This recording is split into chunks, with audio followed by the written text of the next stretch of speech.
Hello दोस्तों, कैसे आप सब। मैं योगेश कुमार आज आपका स्वागत करता हूं, वेलकम करता हूं अपने इस यूट्यूब चैनल योगी क्लासेस पे। देखिए, हम जो ज्योग्राफी स्टार्ट किए हैं बिल्कुल बेसिक से, हम जो कंप्लीट कर रहे हैं ज्योग्राफी क्लास 6 का, तो आज उसी के क्रम में हम देखते हैं पृथ्वी की गतियों के बारे में। पहले 2 लेक्चर आपको मिल चुके हैं, जिनमें सौरमंडल में पृथ्वी जो पहला लेक्चर था, और जो दूसरा लेक्चर था अक्षांश और देशांतर रेखाएँ ग्लोब के बारे में था। तो मैंने उसमें आपको बताया था ग्लोब के बारे में, ग्लोब क्या है, अक्षांश रेखा क्या होती हैं, देशांतर रेखा क्या होती हैं। और जो चैप्टर फर्स्ट था, मैंने उसमें आपको बताया था सौरमंडल क्या होता है, पृथ्वी क्या होती है, उल्कापिंड क्या होते हैं, ग्रह क्या होते हैं, उपग्रह क्या होते हैं, क्षुद्र ग्रह क्या होते हैं, ये सारी चीज़ें मैं आपको बताई थी। तो आज उसी के क्रम में देखते हैं पृथ्वी की गतियों के बारे में। चलिए,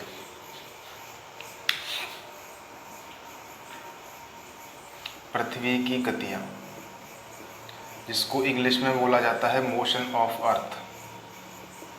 मोशन ऑफ अर्थ। सबसे पहले हम समझेंगे गतियाँ क्या होती हैं, यानी गति क्या है, सबसे पहले हम ये समझेंगे। जैसे अगर मान लें यहाँ पे कोई ऑब्जेक्ट है, यहाँ पे कोई वस्तु है, और इसके सापेक्ष अगर कोई दूसरी वस्तु किसी भी चाल से चल रही है, यहाँ पे इसके सापेक्ष, इस वस्तु के सापेक्ष, तो इस वस्तु की जो चाल है वो क्या कहलाएगी, गति कहलाएगी। ठीक है, यानी किसी स्थिर वस्तु के सापेक्ष किसी अन्य वस्तु की चाल क्या कहलाती है, गति कहलाती है। अगर हम बात करें गति की, तो 2 प्रकार की गति होती है। नंबर 1 तो विरामावस्था की गति और गतिमान अवस्था की गति। ये बात समझ में आती है। गति 2 प्रकार की होती है, विराम अवस्था की गति और गतिमान अवस्था की गति। अब सबसे पहले हम देखते हैं विराम अवस्था की गति।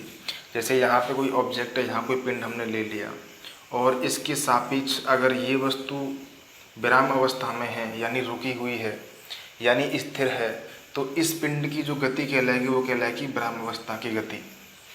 ठीक है, और अगर देखते हैं हम गतिमान अवस्था की गति क्या होती है, तो इस पिंड के सापेक्ष अगर ये वस्तु जो है किसी भी चाल से चल रही है, तो इस पिंड की जो चाल है वह कहलाएगी गतिमान अवस्था की चाल।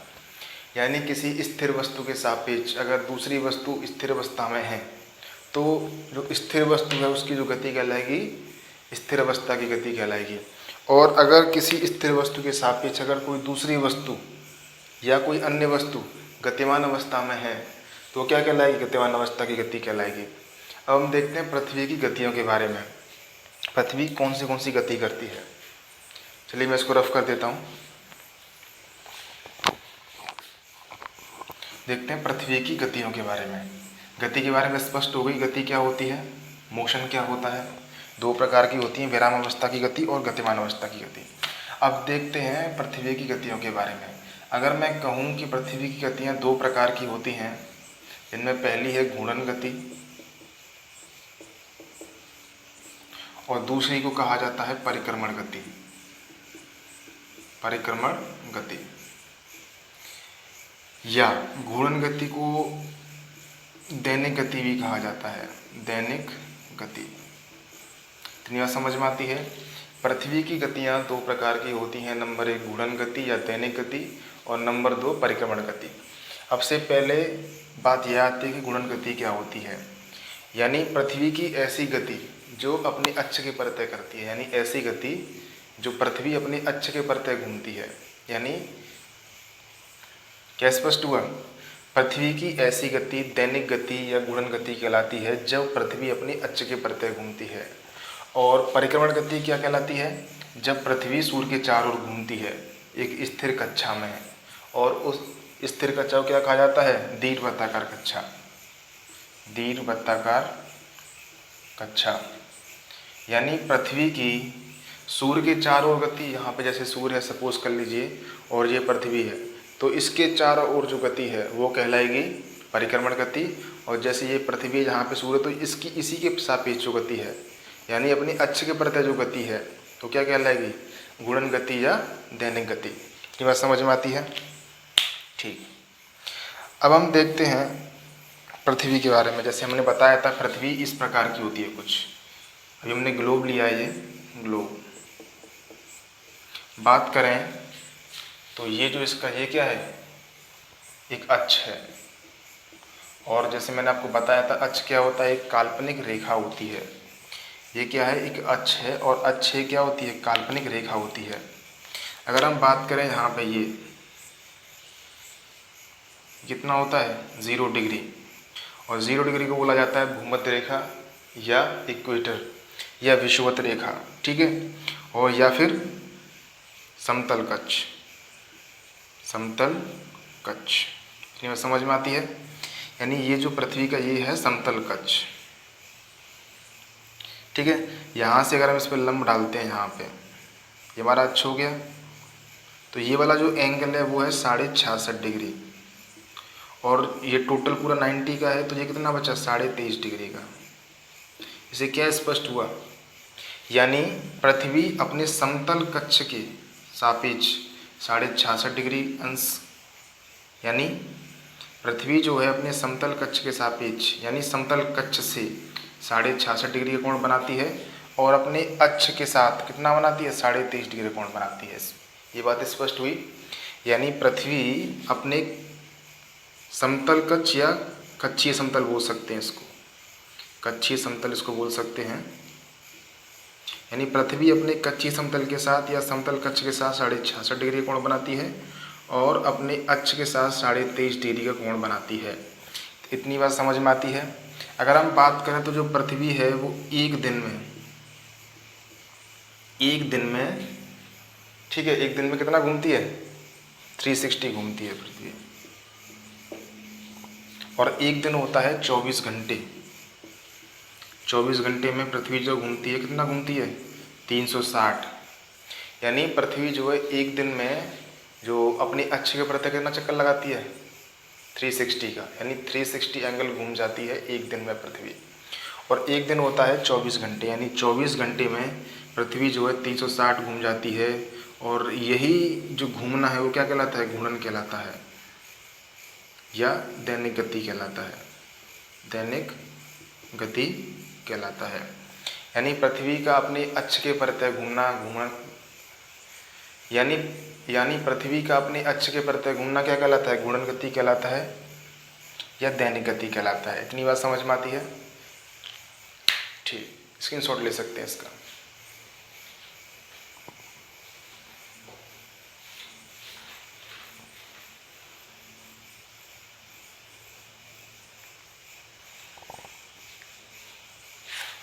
इसको रफ कर देता हूँ।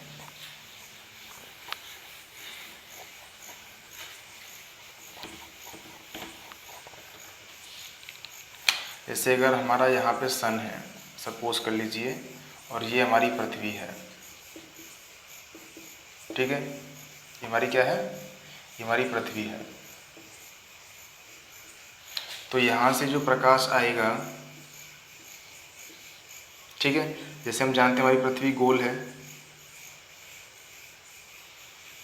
तो इस एरिया में पड़ेगा यहाँ पे, यानी जो सूर्य के सामने वाला जो भाग है वहाँ पे प्रकाश पड़ेगा। तो यहाँ पे क्या हो जाएगा, यहाँ पे दिन हो जाएगा। जब यहाँ पे दिन ज़्यादा है तो यहाँ पे क्या हो जाएगा, ऊष्मा ज़्यादा हो जाएगी, यहाँ पे गर्मी ज़्यादा पड़ेगी। बात समझ में आती है। यानी जहाँ पे जो हिस्सा पृथ्वी का सूर्य के फ्रंट में है, यानी सूर्य के जो सामने है, वहाँ पे क्या है, सूर्य का प्रकाश ज़्यादा प्राप्त होगा। और जहाँ पे अगर ज़्यादा प्राप्त होगा तो क्या होगा, वहाँ पे ऊष्मा ज़्यादा होगी, वहाँ पे गर्मी ज़्यादा होगी। इतनी बात समझ में आती है। और जहाँ पे सूर्य का प्रकाश प्राप्त नहीं होता है, जैसे ये वाला जो पार्ट है इसके जो बैक में है, यहाँ पे क्या है, सूर्य का प्रकाश प्राप्त नहीं होगा, तो यहाँ क्या होगी, रात होगी। जब यहाँ पर रात होगी तो यहाँ क्या होगी, ठंडी ज़्यादा होगी। तो समझ में आती है। यानी जहाँ पे सूर्य का प्रकाश प्राप्त नहीं होता है वहाँ पे क्या होगी, रात होगी, और यहाँ पे क्या है, बहुत ज़्यादा ठंडी होगी। ठीक है, ठीक। अब हम देखते हैं कि अगर पृथ्वी अपने अक्ष के प्रति घूमना बंद कर दिए, हमारा अक्ष हो गया पृथ्वी का। अगर पृथ्वी कैसे घूमती है, एंटी क्लॉकवाइज घूमती है पृथ्वी कैसे घूमती है, एंटी क्लॉकवाइज। ठीक है, पृथ्वी ऐसे घूमती है एंटी क्लॉकवाइज। अगर पृथ्वी जो घूमना बंद कर दे अपने अक्ष के प्रति, ये क्या है, अक्ष है, अपने अक्ष के प्रति ऐसे करके घूमना बंद कर दे तो क्या होगा, मेन प्रश्न ये है। तो जो सन है, जो सन की जो लाइट है, जो प्रकाश है सन का, वो सिर्फ और सिर्फ एक हिस्से पे पड़ेगा, ये जो हिस्सा है यहाँ पे।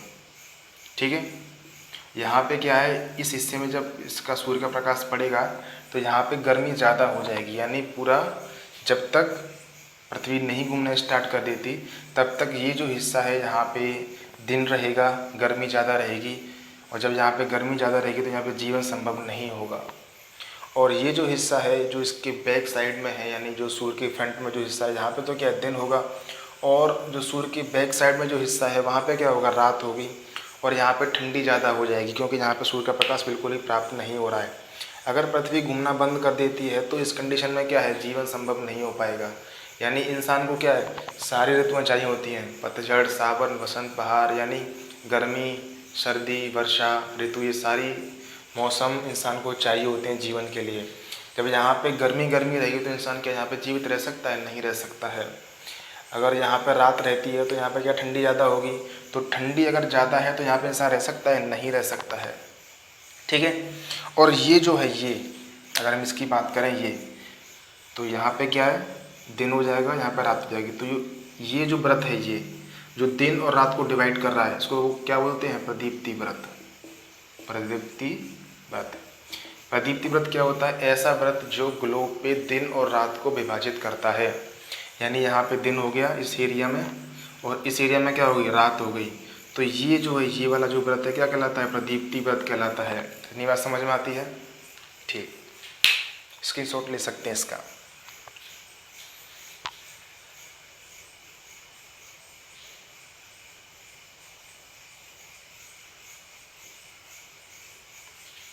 इसको मैं रफ कर देता हूँ। अब देखते हैं परिक्रमण गति। जैसे अगर मान लेते हैं यहाँ पे हमारा सन है, और यहाँ पे हमारी पृथ्वी है, यहाँ पे ये हमारा अर्थ है। तो जब पृथ्वी के अपने अक्ष पे घूमती है तो क्या होता है, दैनिक गति होती है, गुणन गति होती है। और जब पृथ्वी सूर्य के चारों ओर घूमती है ऐसे करके, जब पृथ्वी सूर्य के चारों ओर घूमती है, एंटी क्लॉकवाइज घूमती है, ये बात तो समझ में आती है कि भाई पृथ्वी जो है पश्चिम से पूर्व में घूमती है, एंटी क्लॉकवाइज घूमती है, ये बात तो समझ में आनी चाहिए। ठीक है, देखते हैं।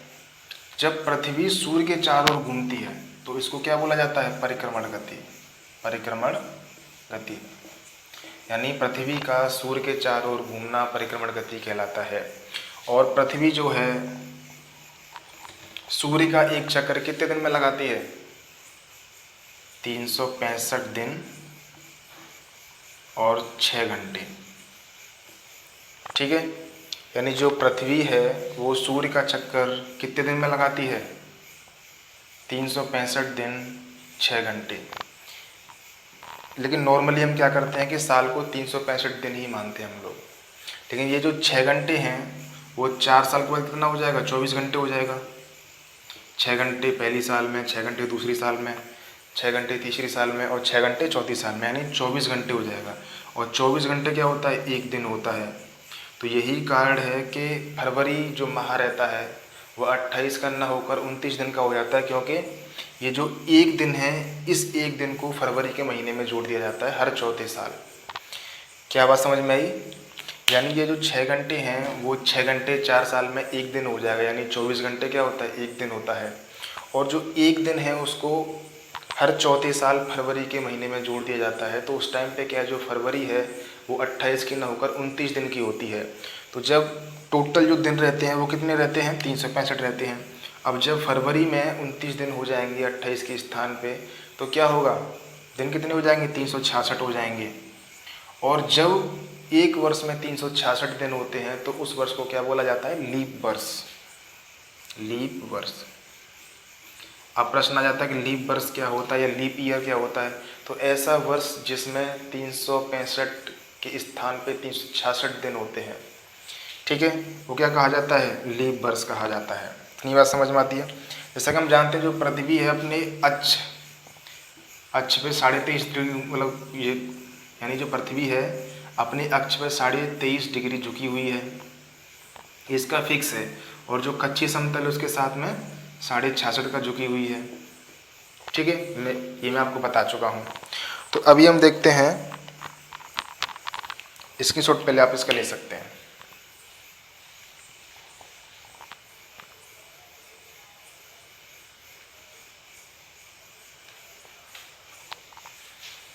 मैं इसको रफ कर देता हूँ।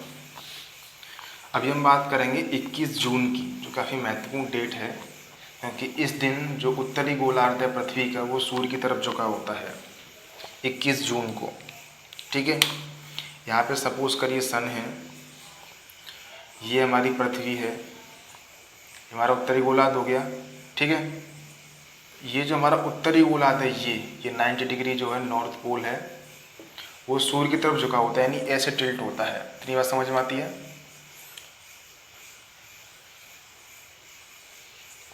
ये हमारा क्या है, उत्तरी ध्रुव व्रत।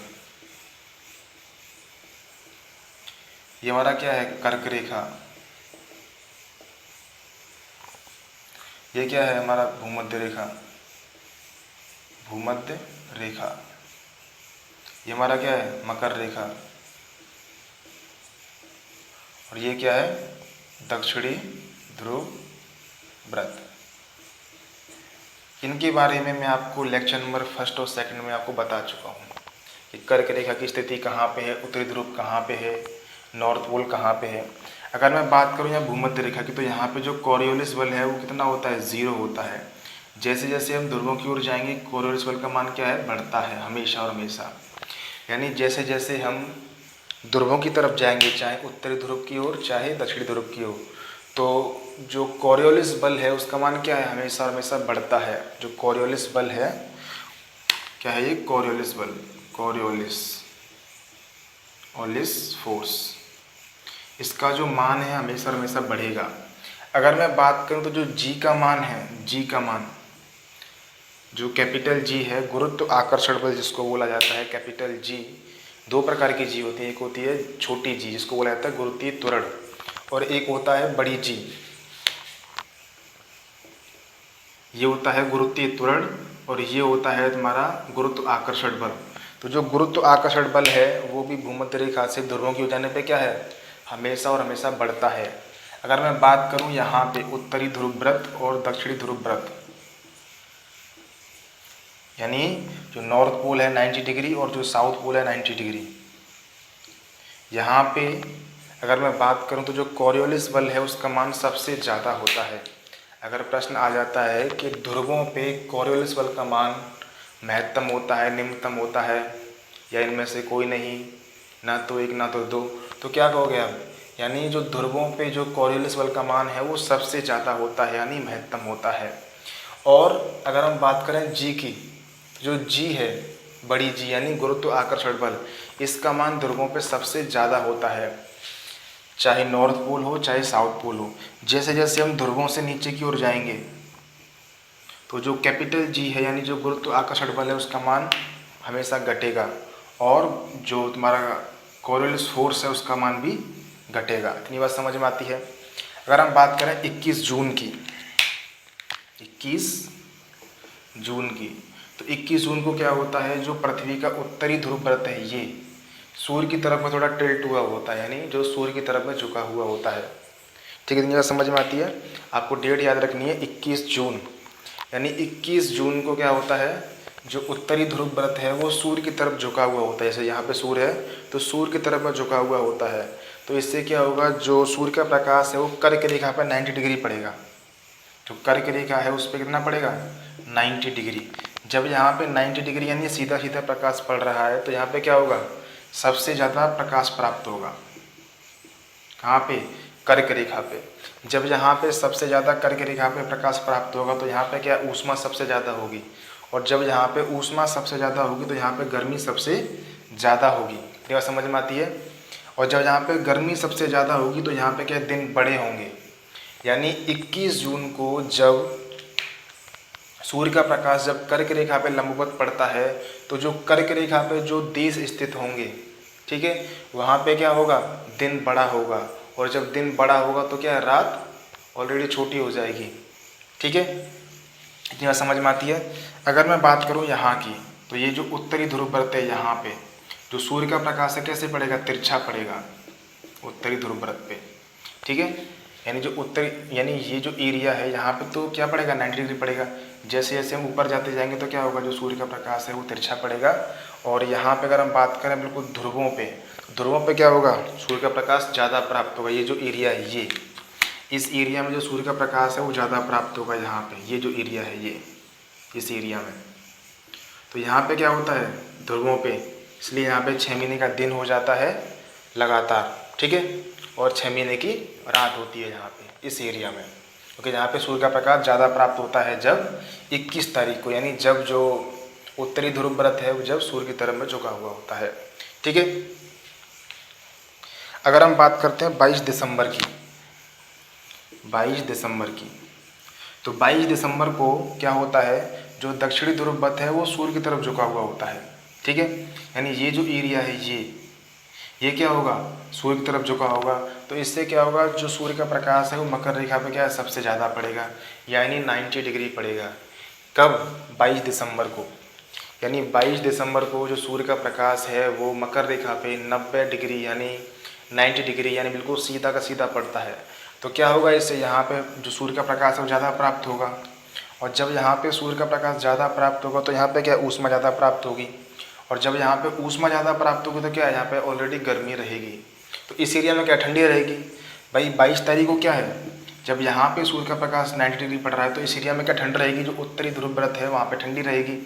और जैसे 21 जून है, मैंने बताया आपको, तो 21 जून को क्या है, यहाँ पे सूर्य का प्रकाश प्राप्त हो रहा है, कर्क रेखा और उत्तरी ध्रुव व्रत, तो यहाँ पे ये जो एरिया है दक्षिणी ध्रुव, यहाँ पे क्या ठंडी रहेगी, ये बात समझ में आती है।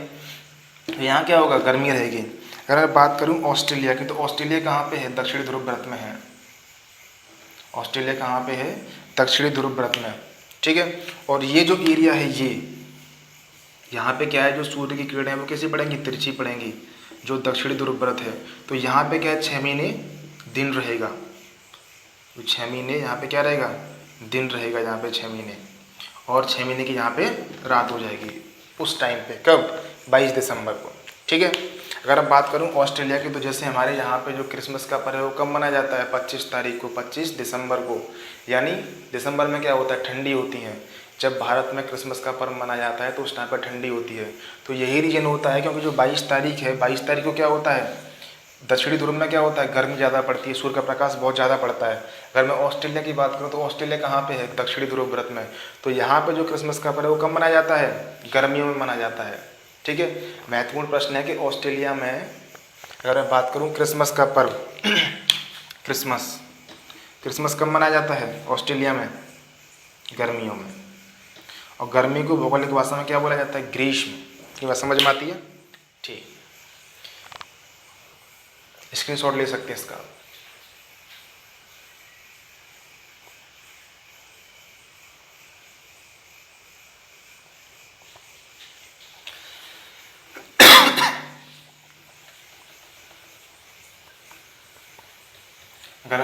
अगर मैं बात करूं 21 मार्च और 23 सितंबर की, जैसे यहाँ मान लेते हैं, मैं बात करता हूँ 21 मार्च और 23 सितंबर, ये महत्वपूर्ण डेट है। अगर मैं मान लेता हूँ यहाँ पे सन है हमारा, और ये जो हमारी पृथ्वी है, ये हमारी पृथ्वी है, अर्थ है, ठीक है। ये हमारी विषुवत रेखा, ये हमारी कर्क रेखा, ये हमारा उत्तरी ध्रुव व्रत, ये हमारा 90 डिग्री नॉर्थ पोल, ये हमारा कौन सा हो जाएगा, मकर रेखा हो जाएगी, ये हमारा क्या हो जाएगा, दक्षिणी ध्रुव व्रत हो जाएगा, दक्षिणी ध्रुव व्रत। ये क्या हो जाएगा हमारा 90 डिग्री साउथ पोल, ठीक है। ये मकर रेखा, ये 0 डिग्री भूमध्य रेखा, ये 23.5 डिग्री कर्क रेखा, ये 66.5 डिग्री उत्तरी ध्रुव व्रत, ठीक है। ये 23.5 डिग्री मकर रेखा, और ये 66.5 डिग्री दक्षिणी ध्रुव व्रत, ठीक है। अगर मैं बात करता हूँ 21 मार्च और 23 सितंबर की, तो इस दिन जो सूर्य का प्रकाश है वो भूमध्य रेखा पे 90 डिग्री पड़ता है। कहाँ पे, भूमध्य रेखा पे। यानी 2 डेट है, 21 मार्च और 23 सितंबर को। अगर मैं बात करूँ सूर्य के प्रकाश की, तो जो सूर्य का प्रकाश है वो भूमध्य रेखा यानी 0 डिग्री यानी इक्वेटर पे कितना पड़ता है, 90 डिग्री पड़ता है, क्योंकि ये बिल्कुल ऐसे हो जाती है, समझ रहे हो बात को, बिल्कुल टिल्ट होके ये जो हिस्सा है, ये जो भूमध्य रेखा है वो बिल्कुल सूर्य के सामने आ जाता है टिल्ट होके, ठीक है, तिरछा होके। ये बात समझ में आती है। तो इस स्थिति में क्या होगा, ये जो एरिया है यहाँ पे, ये और ये जो एरिया है यहाँ पे, यानी उत्तरी ध्रुव और जो दक्षिणी ध्रुव है, यानी जो इसको बोलते हैं गोलार्ध, यानी उत्तरी गोलार्ध या दक्षिणी गोलार्ध, या उत्तरी ध्रुव या दक्षिणी ध्रुव। ठीक है, तो यहाँ पे क्या है, दिन और रात की जो अवधि है, जो समय है, वो एकदम इक्वल रहेगा। ठीक है, ना तो कहीं पे ज़्यादा समय रहेगा, ना ही दिन बड़े होंगे, ना ही दिन छोटे होंगे। किस तारीख को, 21 मार्च को 30 सितंबर को हमें याद रखना है कि जो सूर्य का प्रकाश है वो भूमध्य रेखा पे 90 डिग्री पड़ता है। ठीक है,